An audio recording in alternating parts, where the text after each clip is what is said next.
Irmãos, a paz do Senhor Jesus. Amém. Queridos, abra a Bíblia, Gênesis capítulo de número 3. Nós vamos ler o verso de número 8 e o verso de número 9. Aleluia.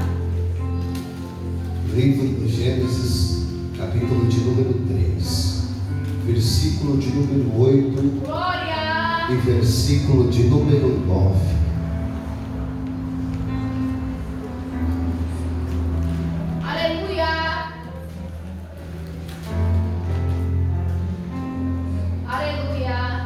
Queridos, o texto diz assim: e ouviram a voz do Senhor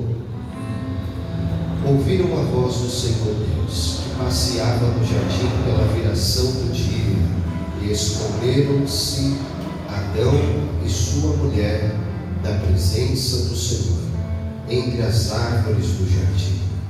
E chamou o Senhor Deus a Adão, e disse-lhe: onde estás? Onde estás? Aleluia! Glória!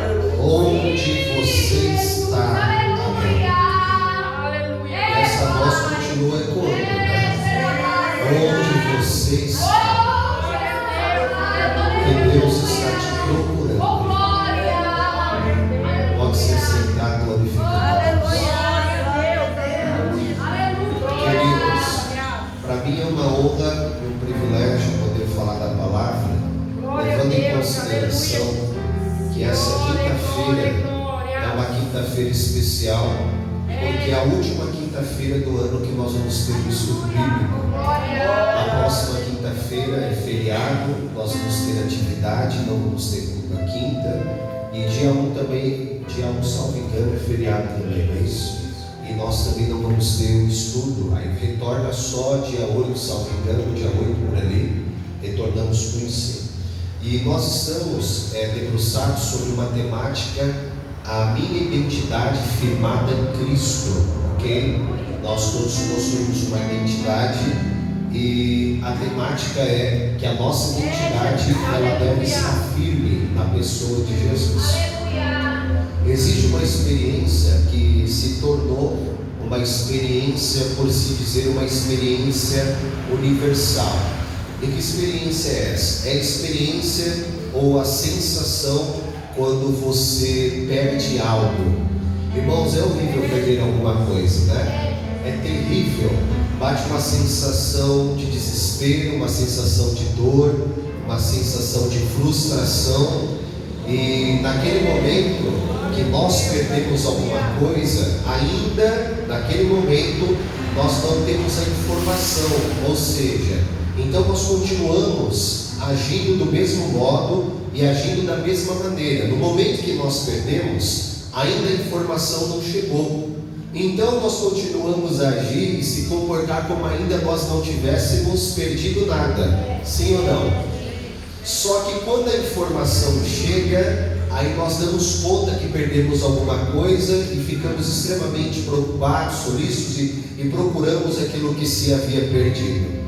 Eu explico isso daqui uma certa vez que a pastora ela chegou e ela havia chegado do serviço. Chegado não, eu estava no carro, fui buscar ela e quando ela chegou, eu olhei na orelha dela e faltava um brinco. E ela olhou assim para mim e eu disse: amor, o que aconteceu? Ela falou o quê? Ainda ela não tinha recebido a informação, então ela não sabia que ela estava sem brinco. Eu disse assim: você só está com brinco, só tem um lado só, o brinco só está desse lado.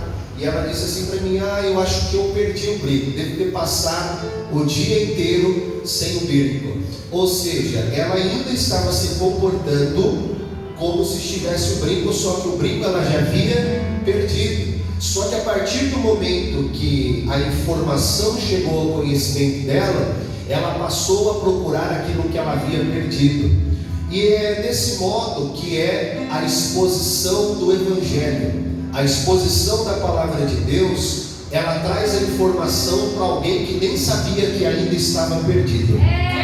Só que quando a gente prega a palavra de Deus, essa pessoa recebe a informação do Evangelho e ela tem a consciência: estou perdido, o que eu devo fazer na minha vida daqui para frente? Eu já conversei com pessoa que nem sabia que estava perdida de verdade. Só que quando eu expus a pregação do Evangelho e disse que Jesus tinha um plano de salvação, Victor, a pessoa entendeu: eu estou perdido, Fernando, e agora? O que eu devo fazer daqui para frente? Só que quando a informação chega, é por isso que eu creio e acredito que Deus está levantando pregadores do Evangelho nessas últimas dias. Porque tem alguém que está perdido e nem tem a sensação que está perdido ainda. Mas Deus vai te dar uma boa palavra e você vai pregar o Evangelho e essa vida vai ter a consciência de que ela está perdida. Pastor, por que o Senhor está dizendo isso? Porque é isso que está acontecendo aqui no livro do Gênesis, versículo de número 8, que nós fizemos leitura. Adão está sofrendo uma crise de identidade. Diga assim: crise de identidade. Crise de identidade. E ele está sofrendo a crise de identidade porque tudo isso aconteceu após a queda. Quando Adão ele sofre a queda, ele desobedece a Deus, ele come do fruto proibido. A palavra de Deus vai nos dizer que naquele momento a sua identidade ela sofre uma crise, ele é ferido na sua identidade. E no versículo de número 8, o texto diz que ele continua ouvindo a voz de Deus. Ou seja, ele ainda não tem a sensação que ele está perdido, porque no Éden ele ouvia a voz de Deus. Porém agora, quando a voz de Deus ecoa dentro do seu interior, dentro do seu ser, vai cair nele a consciência que ele estava perdido, que ele estava longe de Deus. A sua identidade agora começa a entrar em crise. E pelo fato de a sua identidade entrar em crise, ele começa a fugir da presença de Deus, ele começa a se esconder da presença do Senhor, e a partir de então, ele não se vê mais como filho, ele passa a se ver como uma criatura qualquer. Adão, que era filho, foi criado por Deus, vivia diante da presença de Deus. Deus descia na viração do dia para poder falar com Adão. Agora a voz de Deus ecoa, Adão se vê perdido e não se vê mais como filho, e foge da presença de Deus, tentando se esconder de Deus e tentando se esconder da presença de Deus. Aí o versículo de número 9 inicia, porque nós paramos no versículo de número 8, e aqui nós vemos quando há uma crise de identidade. Só que o Evangelho não pode parar aqui, porque sempre há uma esperança de um resgate, e sempre há uma esperança de salvação. É quando se inicia o versículo de número 9, e o versículo de número 9 eu chamo a sua atenção. Vamos lê-lo. O texto da palavra de Deus, no verso de número 9, do capítulo de número 3, diz assim: e chamou o Senhor Deus a Adão. Eu repito: e chamou o Senhor Deus a Adão. Eu repito: e chamou o Senhor Deus a Adão. Diga assim: o Senhor chamou. Está muito fraco. Diga: o Senhor chamou. O Senhor chamou. E eu gostaria de começar aqui a aplicar essa verdade, que o resgate está começando a ser feito, Mário. Até o presente momento nós estamos vendo e observando, Gabriel, que a identidade está sendo perdida. Porém, irmã Ilma, daqui para frente nós vamos ver o Senhor Deus querendo resgatar novamente esta identidade. E eu gostaria que você observasse que nessa expressão, e chamou o Senhor Deus, não foi o homem que veio atrás de Deus, mas toda ação de resgate foi Deus quem foi atrás do homem. A religião ensina o religare, é o homem tentando se conectar com Deus, mas o Evangelho é diferente. Não é o homem que tenta se conectar com Deus, o Evangelho é Deus tentando se conectar com o homem novamente. A ação primária nunca foi do homem, a ação primária nunca vai ser do homem, mas a ação de resgate, ela emana de um Deus poderoso, um Deus que é Pai, um Deus que não é frustrado, um Deus que não vai ver o erro do seu filho e vai dobrar os seus braços e vai dizer: se vira, agora eu não quero mais saber de você. Ao contrário diz, o Deus que é um Deus que se revela como um Deus paterno, que estende a sua mão, que estende o seu auxílio, que estende o seu favor, que estende e a sua bondade, sabendo que o homem virou as costas para ele, mas esse Deus que é soberano, que mora num trono de glória, está chamando Adão novamente, dizendo: chamou Adão, e chamou Adão, e chamou Adão, e chamou Adão. Aqui nós entendemos o que o Senhor Jesus vai dizer em João, no capítulo de número 15, versículo de número 16. O próprio Senhor Jesus vai dizer assim: não foi vocês que me escolheram, pelo ao contrário, fui eu que escolhi cada um de vocês, para que vocês vão e deem fruto. E o que mais? E o fruto de cada um de vocês possa permanecer. Eu tenho uma pregação genuína do Evangelho. Não é o homem que tem atitude para se encontrar a Deus, mas foi Deus que veio ao encontro do homem que estava perdido. E a segunda verdade foi que Deus liberou a sua palavra para que o homem tivesse consciência que ele estava perdido. Se Deus não chama o homem, se Deus não chama a Adão, o homem nunca saberia que ele estava perdido. Se Deus não tivesse passado na minha e na tua casa, Pamela, e chamasse a gente, irmã Teresa, se Deus não tivesse passado na tua casa para te chamar, jovens, se Deus não tivesse passado para chamar cada um de vocês, Ariel filho, se Deus não tivesse passado para te chamar, tu ainda estava perdido, envolvido ainda nas mesmas práticas, mas a voz do grandão da Galileia ecoou lá na tua casa, ecoou lá no meio da tua família. Vitor, foi ele quem te chamou naquela noite. Mário, foi o Senhor que te chamou naquela madrugada. Ana, foi o Senhor que te convidou naquela manhã. E a voz de Deus ecoou, chamando, chamando, chamando. Ainda era para a gente estar perdido, Gabriel. Jovens, era para a gente, Mateus ainda está perdido. Pode vir para cá, Yumi. Mas a voz de Deus chamou, a voz de Deus chamou, a voz de Deus chamou, a voz de Deus chamou. E se a voz de Deus chamou, houve salvação para minha casa e para tua casa. Foi essa mesma voz que adentrou na casa de Zaqueu. Foi essa mesma voz que adentrou na casa de Zaqueu e diz: eis que eu hoje me convém pousar lá na tua casa, rapaz. Houve salvação, houve salvação, houve salvação para a tua casa. Eu estou declarando que essa mesma voz está chamando. Essa voz que chamou o filho da viúva de Naim, que estava morto. Essa voz que disse: menino, se levanta. Foi essa voz que disse para aquela jovem: Talita cumi, se levanta. E essa voz está chamando. Essa voz está chamando.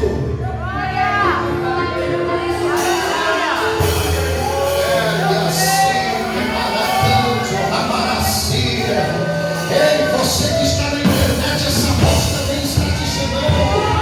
Eu estou declarando que essa voz está passando no meio da minha parentela e está chamando a minha parentela também.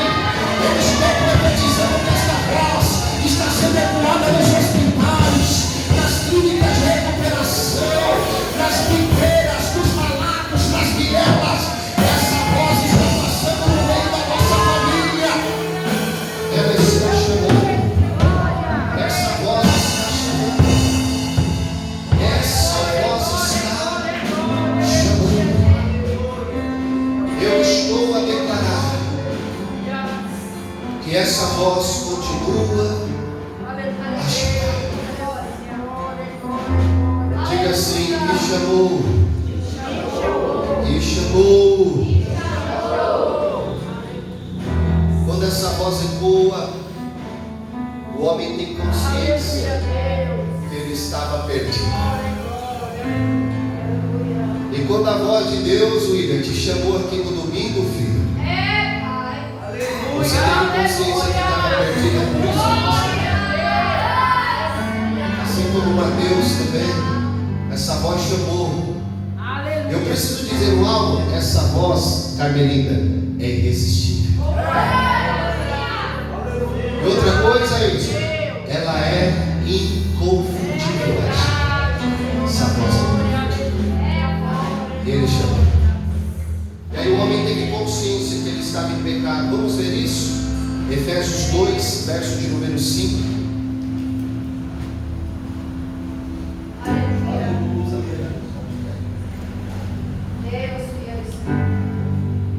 Efésios 2, verso de número 5.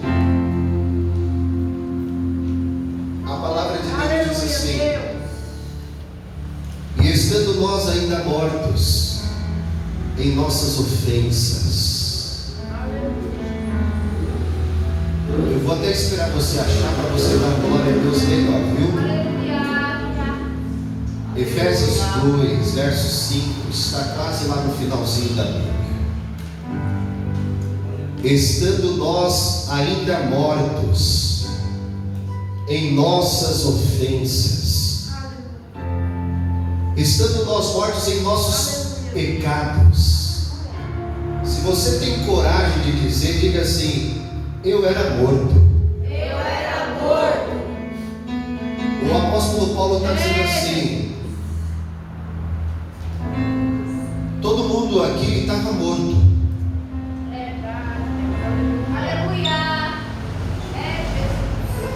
Mas pastor, o meu coração está batendo, eu tenho inteligência, meu cérebro está funcionando, eu estou recebendo oxigênio no cérebro, está tudo legal, está tudo funcionando. Mas o apóstolo Paulo está dizendo assim: essa morte era espiritual. Quantos estão entendendo até aqui? Porque Adão entrou nessa confusão, porque a palavra de Deus foi: se você comer desse fruto, certamente você vai certamente você vai morrer. A pergunta que eu faço: naquele momento Adão morreu fisicamente? Não. Então Adão está olhando para si e está falando: mas eu não morri. Só que Deus estava falando de uma morte espiritual, e logo na sequência ocorreria uma morte física, Alex. E o apóstolo Paulo está dizendo exatamente isso daqui, Mário. Quando o pecado adentrou no mundo, a semelhança de Adão, nós todos passamos a ser pecadores, como a natureza caída de Adão. E aí o texto vai nos ensinar que todos estavam mortos. Só que a Bíblia não para aqui. Isso que é o maravilhoso da palavra de Deus. Por qual motivo? Porque você imagina o profeta Ezequiel no capítulo 37, na frente do vale de ossos secos. E a Bíblia vai dizer que o vale de ossos estava sequíssimos. Osso seco é uma coisa, ossos sequíssimos é decomposição dos ossos. Os ossos estavam quase farelando. E o texto vai dizer que o Senhor fez Ezequiel andar ao redor dos ossos. E por qual motivo que Deus faz Ezequiel andar ao redor dos ossos? Sabe por quê? Porque Ezequiel não poderia pisar em nenhum osso que estava ali. Aleluia, Deus. Mas pastor, estava morto, o osso estava sequíssimo. Só que depois que o fôlego de vida entrasse, aquele osso ia se tornar um exército poderoso. Então Deus estava falando para Ezequiel: Ezequiel, toma cuidado, porque esse que você está julgando está caído. Se meu espírito entrar nele, ele se levanta e se faz um exército sobre a minha presença. Lá vai ele. Então não pise em ninguém, em nome de Jesus. Não devemos pisar em ninguém, porque esse que a gente está julgando está morto. O Senhor pode derramar vida e se levantar. Quer saber de uma grande verdade, irmã Tereza? No meio daqueles ossos ali, pastores, haviam generais que haviam traçado batalhas duras e tremendas, mas eles estavam sequíssimos. Aí o profeta, conversando com Deus, Deus falou assim para ele: será que eles podem reviver? E não teve palavra. Ele disse assim: o Senhor quem sabe. Aí Deus falou para ele assim: então profetiza, libera a palavra sobre esses ossos sequíssimos. E o texto vai dizer que ele profetizou e disse assim: ossos secos, ouve a palavra.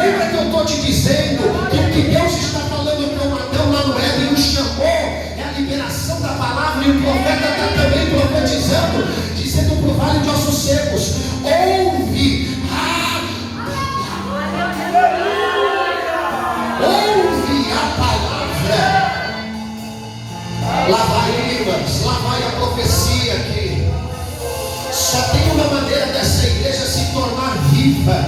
Só tem uma maneira daquele que está no pecado se tornar vivo, é se ele ouvir a palavra de Deus. É se ele ouvir a palavra de Deus. Nós estávamos mortos, mas o apóstolo Paulo diz assim: ele nos vivificou juntamente com Cristo, e pela graça vocês foram salvos. Nesta última quinta-feira do ano de 2025, eu preguei a palavra todos os meses e todas as quintas, e nenhuma quinta faltou palavra. Então, se tem palavra, tem vida. Eu estou na qualidade de profeta para te dizer: ouve a palavra do Senhor, e aquilo que estava morto vai viver, vai viver, vai viver, vai viver, vai viver, vai viver, vai viver. Receba a vida, receba a paz, a contratá-la, e de cama a quebra vazia. Receba a vida, receba a vida. Quantos recebem vida aqui? Eu estou sentindo meu corpo arrepiado pelo poder da palavra. Jovens estão recebendo a palavra de Deus. Igreja está recebendo a palavra de Deus. Você estava morto. Amigo, a gente estava morto. Aleluia. Só que a palavra nos deu.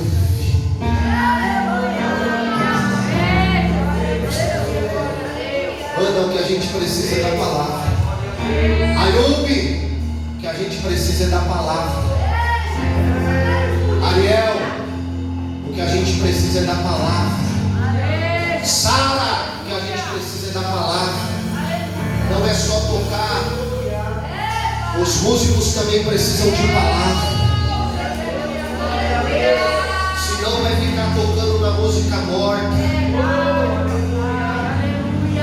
Os jovens precisam de palavra.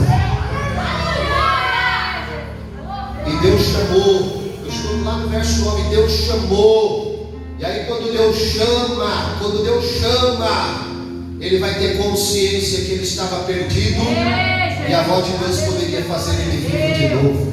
O texto diz assim: e chamou o Senhor Deus a Adão. Eu vou fazer uma pergunta aqui para os irmãos. E os irmãos são inteligentes. Qual foi o nome que Deus chamou? Adão. Qual foi o nome que Deus chamou? Deus não olhou para Adão e disse assim: ei, seu desviado, ei, seu perturbado, ei, seu imprestável, ei, seu miserável. Isso não é palavrão, tá? Ei, seu desgraçado. Desgraçado é desprovido de graça. Deus não disse nada disso. Deus falou assim: ei, Adão. Por que Deus falou assim: ei, Adão? Porque o nome, na cultura judaica, o nome tinha muita importância. O nome dentro da cultura judaica, quando Deus chama ele pelo seu nome, eu vou fazer uma pergunta, e a igreja inteligente: quem foi que deu o nome de Adão? Quem foi que escolheu o nome dele? Então, dentro da cultura judaica, o nome tem um significado, o nome tem uma importância.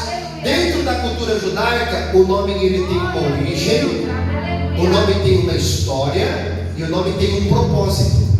Vamos repetir isso? O nome tem uma origem, o nome tem uma história e o nome tem um propósito.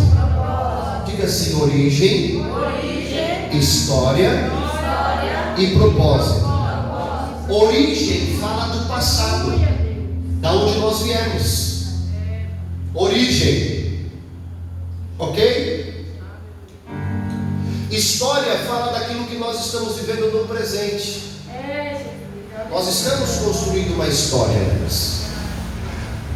Só que propósito é aquilo que Deus tem para fazer no meu futuro. Eu quero que você pegue isso aqui. Então, quando Adão Deus falar para ele: Adão, porque Deus está querendo reconectar Adão à sua origem, à sua história e ao seu propósito. Eu gostaria que você lesse comigo isso aqui em João capítulo 1, verso 42.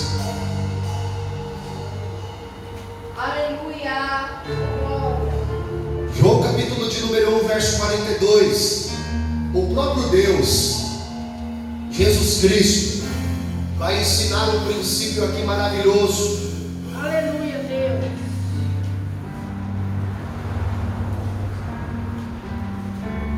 Aleluia. Aleluia. Esse texto aqui é um dos textos mais lindos para o evangelismo. Aleluia. O irmão de Pedro, André, o texto vai dizer assim no verso 42: e levou-o a Jesus. Antes de entrar no que eu gostaria, deixa eu te incomodar um pouquinho, vai? Não, agora eu preciso dar uma palavra pastoral, tá bom? E levou-o a Jesus. Qual foi a última alma que você ganhou para Jesus? Reflita comigo sobre isso. Quanto tempo faz que você não ganha uma alma para Jesus? Deus poderoso e fiel. Um dos versículos mais importantes da Bíblia é esse. Sabe por quê? Porque você sabe da história de André? Você conhece a história de André? Seja sincero. Você sabe qual foram os feitos de André? Sabe, pastor? Você conhece aquilo que André realizou, que André fez, que André deixou de fazer? Você conhece? Não. Mas você conhece um pouco da história de Pedro? Pedro, você sabe que ele andou pelas águas? Você sabe disso? Se eu perguntar para você, qual foi o homem que andou pelas águas? Jesus curou a sogra de quem? Lá em Atos dos Apóstolos, o pregador que ganhou 3.000 almas para Jesus. Tinha um coxo na porta formosa. Quem foi que pegou na mão desse homem e esse homem foi curado na hora? Só que André está no anonimato. E Pedro tem um nome conhecido. Mas quem seria Pedro se não tivesse um André na vida dele para levar ele até Jesus? André ganhou Pedro para Jesus. O texto diz assim: e André levou-o até Jesus. Então não tem problema, irmãos, se alguém que você ganhou para Jesus está dando mais fruto. O importante é que o nome de Deus seja. Vamos continuar. E olhando Jesus para ele, disse: olha o que Jesus vai dizer. Jesus vai dizer assim, ó: tu és Simão. Essa expressão aqui está no presente. Tu és Simão. Só que Jesus não para. Jesus vai dizer assim, ó: filho de Jonas. Jesus está falando do quê? Do passado dele. Você nasceu de Jonas. Isso aqui é do teu passado. Só que Jesus não para aqui. O texto diz assim: e tu serás chamado Cefas ou Kefas, que quer dizer Pedro. Jesus estava falando do futuro de Pedro. Então, do mesmo modo que Deus se apresentou a Adão lá atrás, chamando ele pelo nome, falando da origem, falando da história e falando do propósito, Jesus vai se apresentar a Pedro no dia da sua conversão e vai dizer assim para Pedro: Pedro, eu conheço o teu presente, eu conheço o teu passado, e Pedro, eu tenho um futuro maravilhoso para você te aguardando lá na frente. Só que qual que é o problema? O problema é que às vezes a gente fica preso no passado ou fica preso no presente. E a gente não acaba discernindo que Deus não se prende ao passado, porque a Bíblia vai dizer que os nossos pecados Ele lança no mar do esquecimento, E um amigo meu costuma dizer que lá no Mar do Esquecimento tem uma plaquinha dizendo assim, ó, aqui é proibido pescar. Aleluia. Porque senão o Satanás ia lá pescar os nossos pecados para esfregar na nossa cara. Mas a vara dele foi quebrada e não tem pescaria. Os pecados que foram lançados no mar de esquecimento já ficaram para trás. Tu és filho de Jonas. Tu és Simão. Mas Simão, na verdade, você vai ser chamado Pedro. Um dia você vai ser chamado Pedro. E Pedro foi o primeiro líder da igreja, o primeiro pregador a ganhar 3.000 almas para o Senhor Jesus. Pedro foi aquele que ressuscitou Dorcas quando estava morta. Ele orou e ela ressuscitou. Deus fez maravilhas e milagres pela vida de Pedro. Pastor, mas o que isso tem a ver? Ainda que você não seja um Pedro, eu declaro que o Senhor vai te levantar como um André, e você vai ganhar muitas almas para o Senhor Jesus.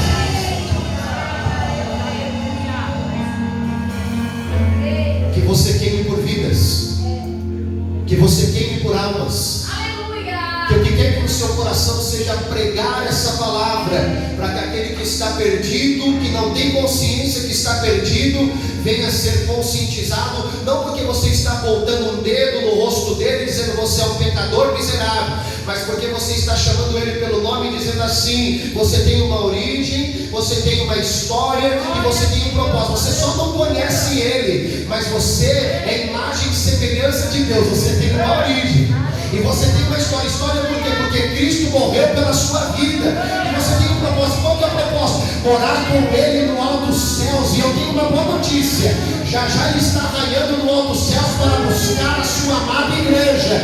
Eu estou declarando que Deus está levantando André no nosso meio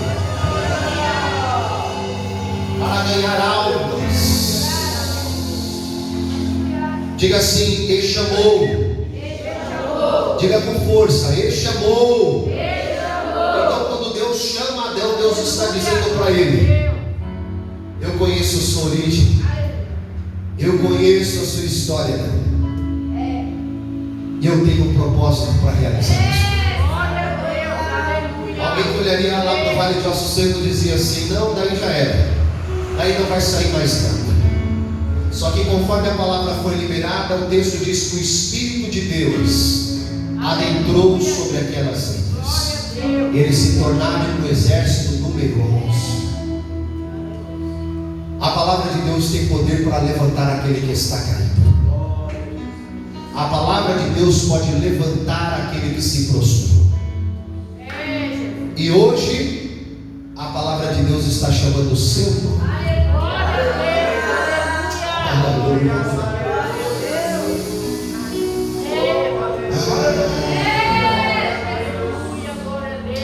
E Deus está te dizendo, não se prenda no seu passado. Eu tenho um propósito para a sua vida, em nome de Jesus. Por favor, diga assim, Deus está começando a resgatar a identidade. Diga isso. Deus está começando a resgatar a identidade. Você consegue ver nesse cenário Deus começando a resgatar a identidade de Adão que ele havia perdido? Está claro para os irmãos? Dá para ver no texto? Dá para ver esse resgate de identidade? Deixa eu perguntar, de quem foi a primeira ação para resgatar o homem? Foi de homem ou foi de Deus? Deus quem agiu em resgate na vida do homem, recapitulando. Isso é evangelho. Isso, quando alguém te dizer assim, é por norma, né? Porque alguém diz assim, de que religião você pertence? A gente deveria dizer, de nenhuma. Porque cristianismo não é uma religião. Cristo não é uma religião. A mulher samaritana estava procurando uma religião. Ela disse, os judeus adoram lá no templo, a gente adora aqui nesse monte, mas eu não sei onde eu devo adorar. E Jesus se revela como Cristo para ela, e Jesus diz assim, os verdadeiros adoradores, eles adorarão o Pai em espírito e em verdade. O texto vai dizer que ela recebe aquela mensagem do seu espírito. Ela vai para a cidade de Samaria e ela começa a pregar o evangelho. E sabe qual que era a pregação dela? Eu achei o Messias. Aleluia. Eu achei o Cristo. E venha ver se não é Ele. Venha ver com seus próprios olhos. E o texto vai dizer que quando aqueles homens chegam à presença de Jesus, eles declaram: nós não cremos porque ela nos falou, agora nós vimos com os nossos próprios olhos e nós podemos crer. O que eu falo para os irmãos é muito simples: só faça o convite, e quando as vidas adentrarem essas portas, elas verão com os próprios olhos. A palavra que vai ser: vem e vê. Pode vir e ver. Vai ter muitas coisas para ver, porque Deus tem coisas maravilhosas a serem feitas. Aleluia. Deus começa a resgatar a identidade do homem. Eu gostaria que você fosse comigo para o capítulo 3. Hoje a gente fecha isso aqui, mas eu gostaria de deixar uma reflexão aqui no capítulo 3 ainda, tá bom? Eu gostaria que você fosse comigo lá no versículo de número 13. Olha que maravilhoso isso. Aleluia. Capítulo 3, verso de número 13. O texto diz assim, Gênesis 3, verso 13: E disse o Senhor Deus à mulher: por que fizeste isso? E disse a mulher à serpente, e disse a mulher: a serpente me enganou e eu comi.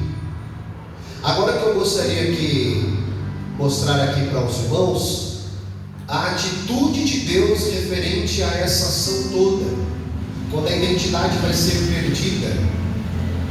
Lembrando aos irmãos que o homem representa a humanidade, ok?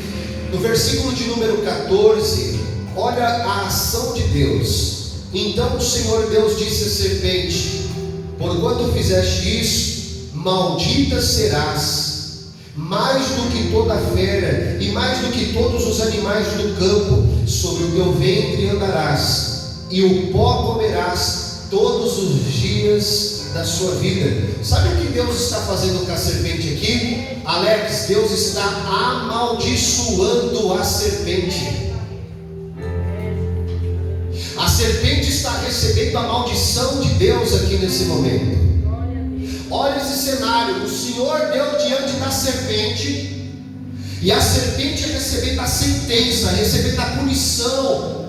E o texto vai dizer que ela seria maldita mais do que todos os animais que se rastejavam, e ela deveria rastejar-se por todos os dias da sua vida. Houve uma sentença sobre a serpente. Agora no versículo de número 16, olha o que está escrito, verso de número 15: e porém inimizade entre ti e a mulher, entre tua semente e a sua semente, esta te ferirá a cabeça e tu lhe ferirás o calcanhar. E a mulher disse: agora Deus está começando a tratar com a mulher. Os irmãos compreenderam que Deus estava tratando com a serpente? Agora Deus começa a tratar com a mulher. Só que Deus não vai imputar uma maldição sobre a mulher. Deus vai julgar um juízo, uma sentença. No versículo 16: e a mulher diz: multiplicarei grandemente a tua dor, e a tua conceição com dor dará luz a filhos. Então hoje as mulheres sentem dor no parto por causa de Eva. Olha o presente que Eva deixou para vocês. Então a mulher, ela sente dores de parto por causa de uma sentença que Deus colocou sobre ela. E o texto vai dizer assim: e o teu desejo será para o teu marido, e ele te dominará. Irmão, vamos lá, vamos comigo, vamos enxergar o cenário. Está a serpente aqui, recebeu a sentença de Deus. Está a Eva aqui, recebeu a sentença de Deus. Agora imagine o joelho de Adão batendo aqui. Porque Adão está aqui assim: e agora? Se para ela foi isso, para Eva foi isso, para mim agora, Deus vai acabar com a minha vida agora. Deus vai me dizimar, Deus vai me destruir. Você consegue enxergar esse cenário? Só que o verso de número 17, o texto diz assim, ó: e Adão disse: porquanto deste ouvido à voz de tua mulher e comeste da árvore que te ordenei, dizendo: não comerás, maldita é a terra. Peraí, mas essa maldição deveria vir sobre quem? Essa maldição deveria vir sobre Adão. A maldição veio sobre a serpente, a maldição veio sobre Eva. E na hora de Deus imputar a justiça sobre Adão, Deus desvia a maldição de Adão e amaldiçoa a terra. Por qual motivo? Pergunte aí, por qual motivo? Porque Adão não aguentaria se fazer maldito.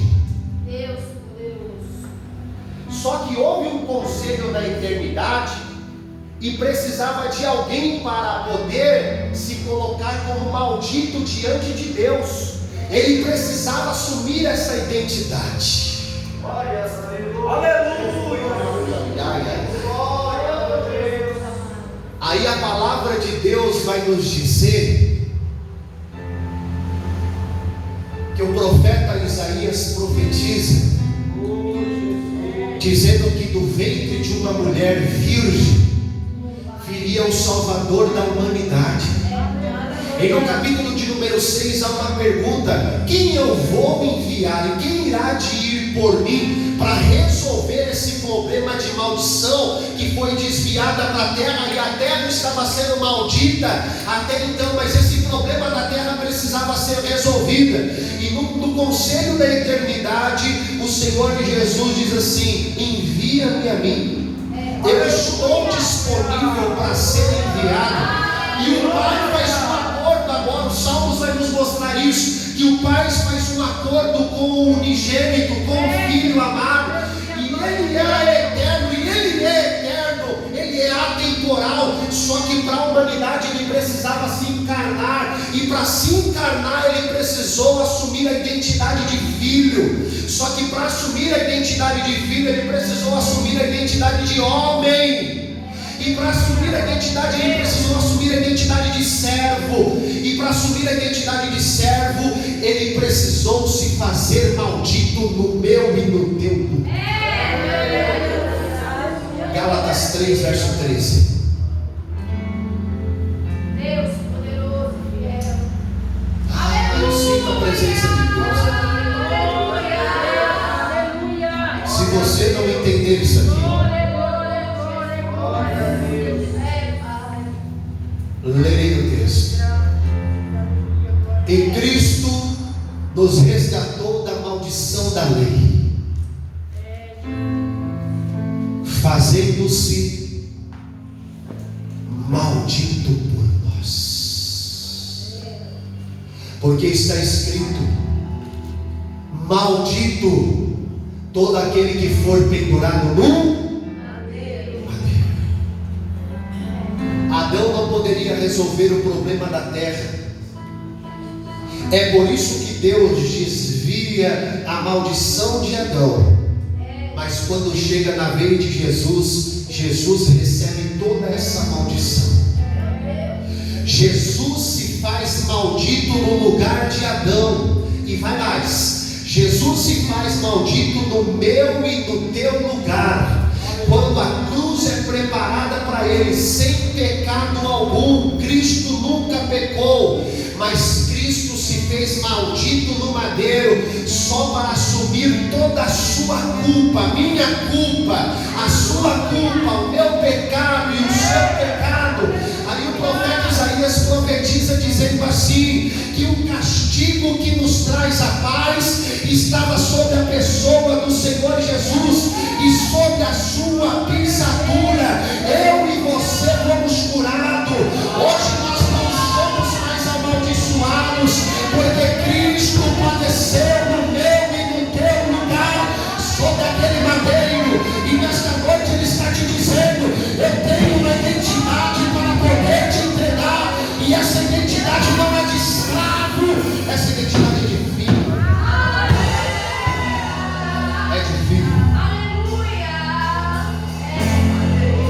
E todas as vezes que a gente quebra a nossa aliança com Cristo, é como se nós estivéssemos fazendo dele maldito de novo.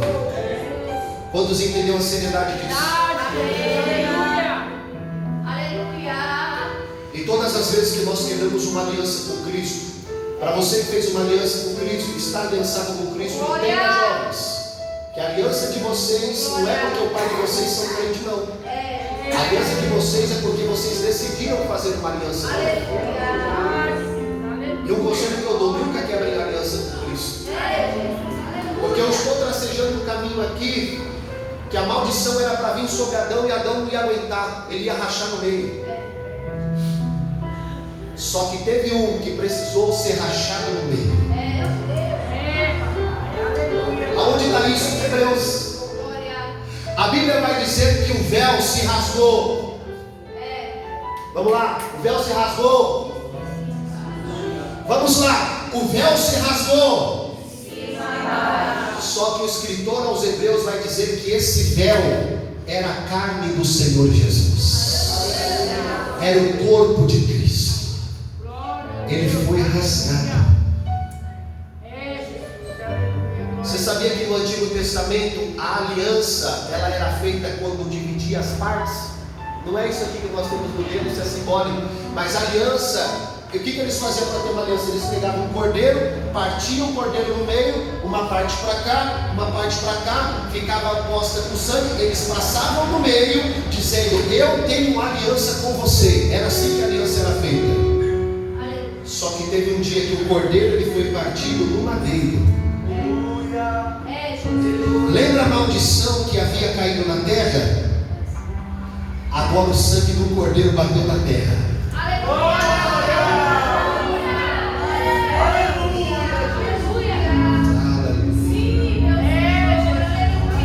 Eu sinto ele aqui, eu sinto.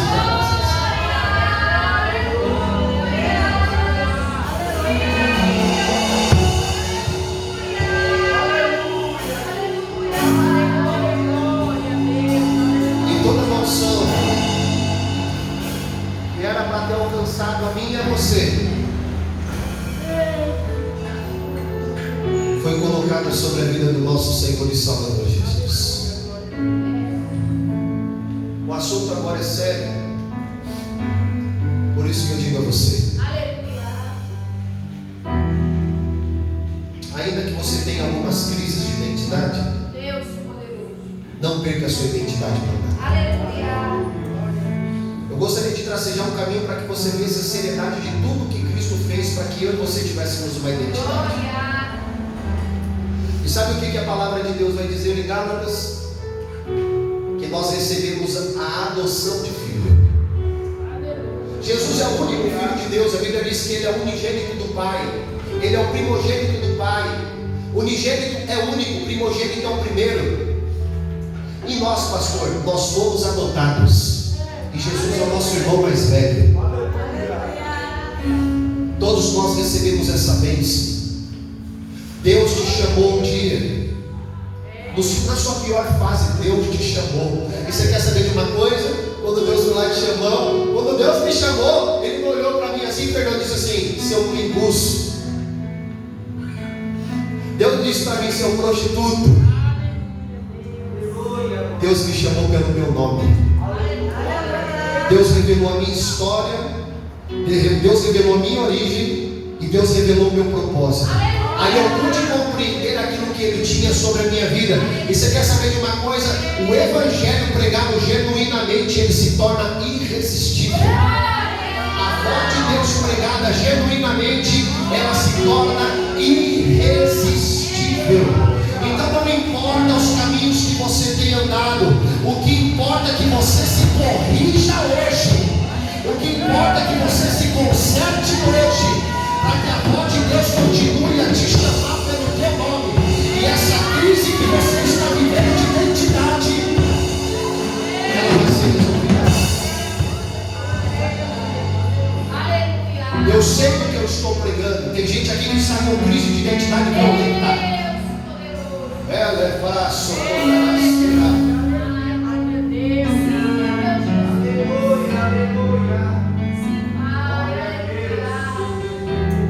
Sabe o que é crise de identidade? Forte. É é uma pessoa que está sofrendo anorexia, em pele e osso, mas ela se enxerga que ela é obesa, foge da natureza, foge da realidade, é uma identidade confusa. Então não importa a crise de identidade que você tem vivido, o que Jesus quer fazer é te dar uma identidade firme para te dizer que você continua assim. E você, entendendo que você é filho, Deus lhe usará para ganhar almas para Deus. Encerramos o nosso estudo hoje sobre identidade. E o meu desejo para você é que você não termine esse ano perdendo a sua identidade. É que você termine esse ano firmado com a sua identidade em Cristo, sabendo para que Deus te chamou, sabendo por que Deus te chamou e reconhecendo que Ele tem um propósito sobre a sua vida. Eu estou declarando, irmãos, que até as pessoas que estão à tua volta vão começar a te ver diferente. Se tem alguém para receber essa palavra, levante as suas mãos e diga: eu vou declarar, eu vou declarar, eu vou declarar, eu vou declarar. Deus fará mudanças, Deus fará transformações. E a partir deste dia chamado hoje, sua identidade estará firmada na pessoa de Jesus. O Satanás não vai mais confundir a tua família. O inimigo não vai mais confundir a tua mente. O inimigo não vai mais confundir os teus pés. O inimigo não vai mais confundir a tua casa. Eu estou declarando que Satanás pegou mais uma. Ele vai ser não é você que vai sair de lá. É o Satanás que vai ter que sair correndo de lá. A voz de Deus está chegando, a voz de Deus está chegando, a voz de Deus está ecoando nessa noite. Fique de pé no seu lugar.